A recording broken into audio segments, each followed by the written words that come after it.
And now our third speaker, Code 3008, The Ethics of European Tax Law, an Analysis.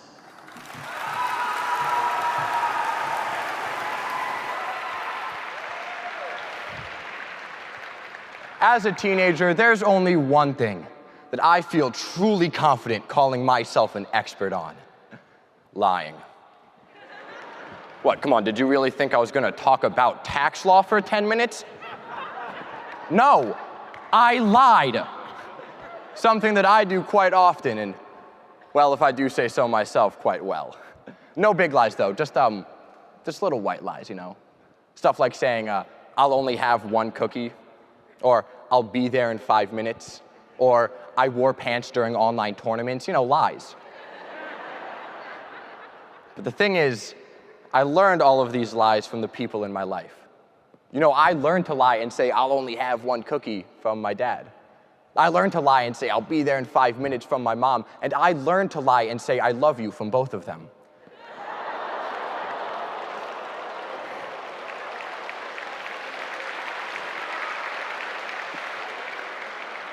But it is not just me who lies. And it's not even just teenagers who lie, it's everyone. From children, to parents, to Democrats, to Republicans, to judges who don't give me the one. Everybody lies. And yet for something so common in the world around us, lying is dangerously unobserved. So let's observe it. First, by looking at the neurological processes behind lying. Then, analyzing the ethics of lying. And finally, by taking a deep dive into the dystopian dumpster fire that is our world, and looking at all the lying around us. So what exactly is lying? Thank you so much. It's been a great week. I'm Matt Hecker. I'm kidding. Lying is a lot more complicated than it might first seem, because lying is all in your head. And I mean that quite literally. This is a diagram of your brain. Now, ignore all of this stuff. It just does like vision and memory, the stupid things. This is your frontal lobe.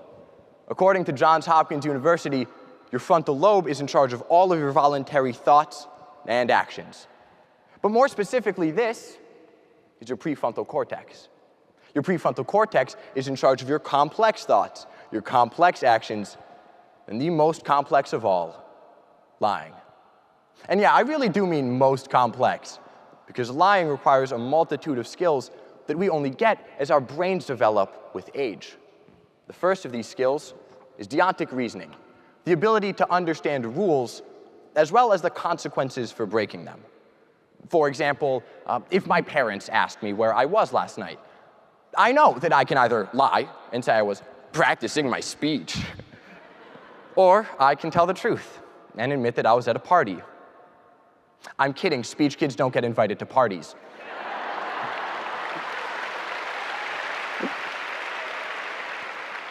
But if we were invited, I know that admitting that to my parents would get me grounded for eternity. The next important skill is the theory of mind, the ability to understand what someone is thinking and then predict what they'll think next.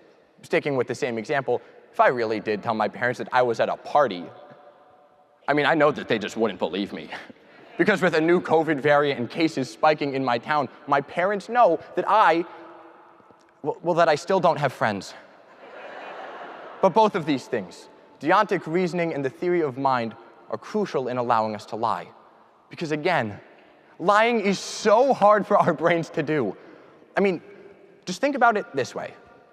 When we tell the truth, we simply recall what happened and say it.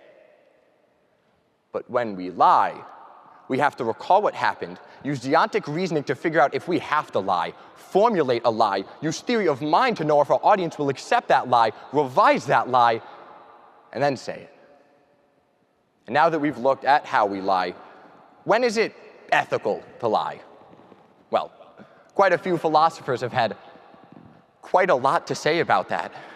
And wouldn't you guess, the philosophers, they're actually disagreeing. One thing, however, that they do agree upon is that there are two main types of lying. lying for the benefit of yourself and lying for the benefit of others. Their difference in opinion boils down to whether either of those lies are ethical. If you ask German philosopher Immanuel Kant, he'd say that neither is ethical. See, Kant believes in what's called the categorical imperative, a moral obligation to always do what's right. And any deviation from this imperative corrupts your character. And once you guess, lying is one of those deviations. A report from Oxford states that Kant is the most well-known defender of an absolute prohibition against lying. And Kant himself even went so far as to say, "You are not to lie, whatever the intent may be." Now, the flaws in his argument are, well, I mean, like, they're obvious, right? It ignores the complexity of real life. However, the opposite side of the argument is not much better. Italian philosopher Niccolo Machiavelli is most well known for his book, The Prince, where he outlines every strategy that a politician could and should use to gain power. You know, stuff like colluding with known enemies or making false promises to the public. You know, stuff that stayed in 1532. But the root of all of his strategies is lying. Machiavelli himself admits in The Prince, men seldom rise from low condition to high rank without first employing fraud. See, in Machiavelli's eyes, success is the most important thing in life. And if you want to succeed, well, you're going to have to lie. So lying for the benefit of others or for yourself are both A-okay, as long as you get something out of it. Which makes it pretty clear that, well, I mean, both sides of this argument suck. And that's why it's good that there was someone in the middle. Plato. Plato is the most famous philosopher for a reason. He was like actually smart. And not just like, kind of like a pretentious older brother who goes to college and then he takes like one single intro to philosophy course. But then he comes home over winter break and he lectures you for 3 hours over dinner about how actually, Matt, not liking philosophy is in and of itself a type of philosophy. Like, shut up, Ryan.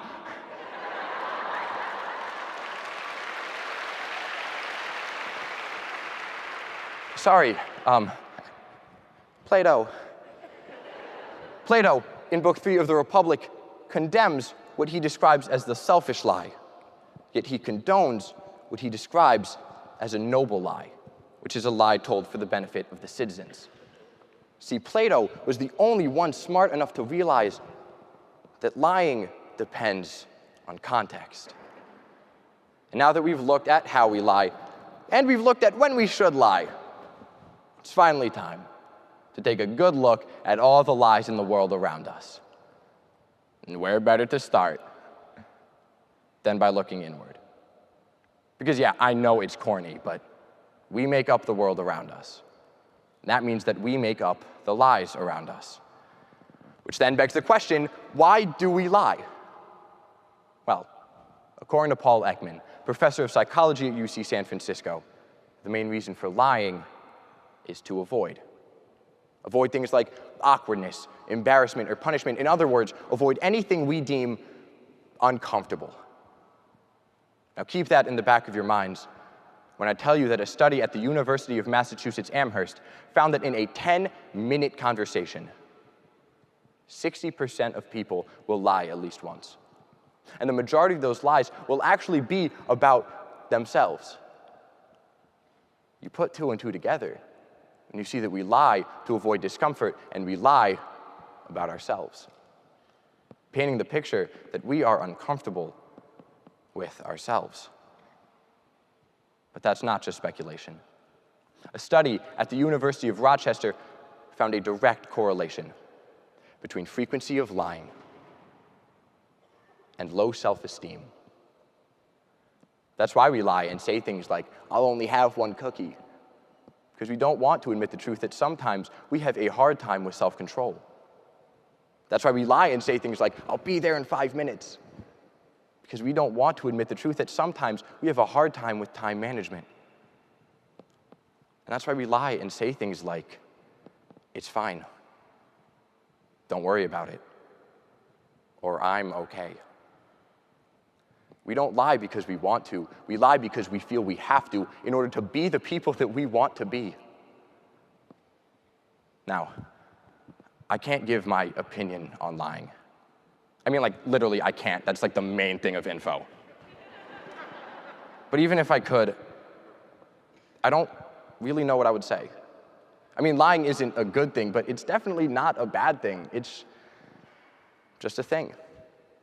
A thing that I am fascinated by and that I willingly chose to spend every weekend of the past 10 months talking about.